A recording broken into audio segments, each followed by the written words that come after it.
Hello, my name is Peggy with Potato Patch Nutrition. We offer herbal supplementation for horses for various challenges, and we often get questions posed to us. And I would like to just share some of those questions with you, and then what our solutions for these things, these conditions are. And so I'm just going to start by simply reading emails or messages that we got from messenger text, and hopefully it can find its way to people who have similar questions or concerns with their horse. And as always, you're always welcome to reach out to us. So this question was from a lady named Elizabeth, and she says, I have a gelding that was diagnosed with EPM, have it under control, but he's not 100%. I know that he knows his leads. When he feels good, he will pick up his left lead with no problem. When off, he takes 15 to 20 steps. Was looking into the wormless for him. Would that be correct? Would like to find something that can help him long term. I understand that this is something that we have to watch. So a couple things that I would say is that having had many horses come to us for treatment with EPM, the chemical treatments, while they are effective to a point, because chemicals are not allowed beyond the blood-brain barrier where EPM is doing the majority of the damage, especially when the movement of the horse is affected. Chemicals are not allowed across the blood-brain barrier, or the horse probably wouldn't survive. And so where the real damage is being done, chemicals are not able to help to eradicate them. And so over the years, having had horses that had EPM and not willing to watch them suffer or to give up on them and just say, well, this is just the way that it is, they're never going to get any better than this, or it's always going to be a problem for them, we found herbal ways to eradicate EPM, as it is parasite. It's not actually disease, it's actually a parasite. And as you know, we worm animals for worms on a routine basis. So to not have any way or any routine wormer for this parasite is actually kind of an oversight, I believe, in the horse community. But also to understand that in order to effectively get ahead of the parasite, you have to be able to go across the blood-brain barrier. And the beauty with herbs, and there's a couple of mushrooms also in it, is that it does go across the blood-brain barrier. The next thing to understand about EPM, beyond using something to worm them with, is that if you see clinical signs, and by clinical signs I mean unsoundness, some type of inability for the body to do a function that would be normal to it. It can be walking sideways. I've seen it as strangely as the inability to actually swallow.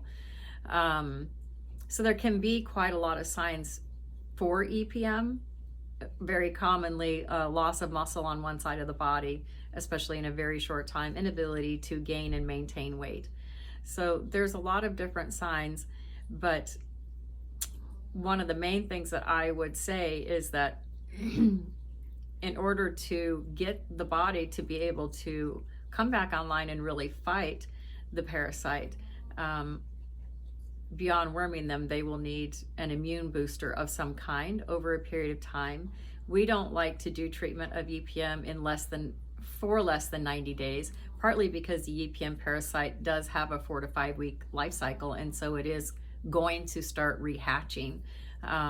Especially if you just do 30 days, you're not going to be able to get all of them, especially if the immune system has been down far enough for it to make the horse physically unsound, and the loss of weight that often comes with that.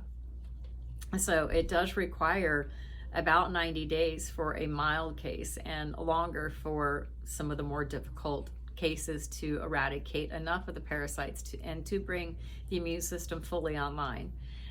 We have a full EPM protocol that we have been very successful with, and we've done recovery not only for our horses, but because we have been successful.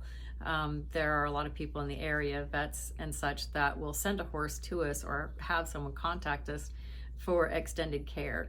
to get them past it. Another thing that can be helpful, not initially, but later going forward, is also P3 or MagnaWave, it's often referred to as, to help the body to realign the energetic system that can be damaged by the parasite within the spinal column.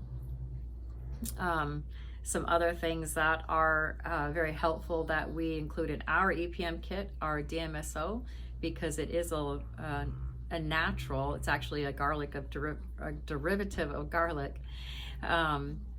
And so we give DMSO daily and painless daily to help to reduce inflammation without having to use a chemical, because if you're going to use something for 90 to 120 days, you do need to take into consideration if it's a chemical, it's going to have some side effects, if simply for the gut itself. But DMSO is actually a naturally occurring substance made from garlic, and so it has no long-term side effects for the gut or other parts of the body, but it does help to control and reduce the inflammation throughout the body and in the spine. If the horse is still able to get up and stand, they should be able to recover from this. It could take time, but there isn't a horse that should suffer periodically from this. Some simple things that you can do on your farm if you have water tanks, because EPM parasite is generally transmitted either through water systems. The main carriers are possums, raccoons, but also cats.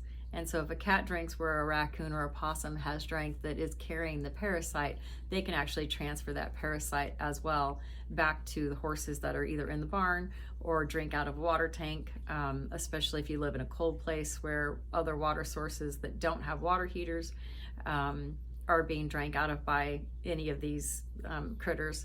That's actually the primary reason or primary way that it is passed. And so one of the things I would say is get good goldfish and put goldfish in your water tanks and your water sources, because they actually will eat the parasite, and that can help to eradicate it. And one of the other things that is common is in the hay sources, and not necessarily just in the hay sources when it's baled, but also if you have a hay barn or a place where critters can get in.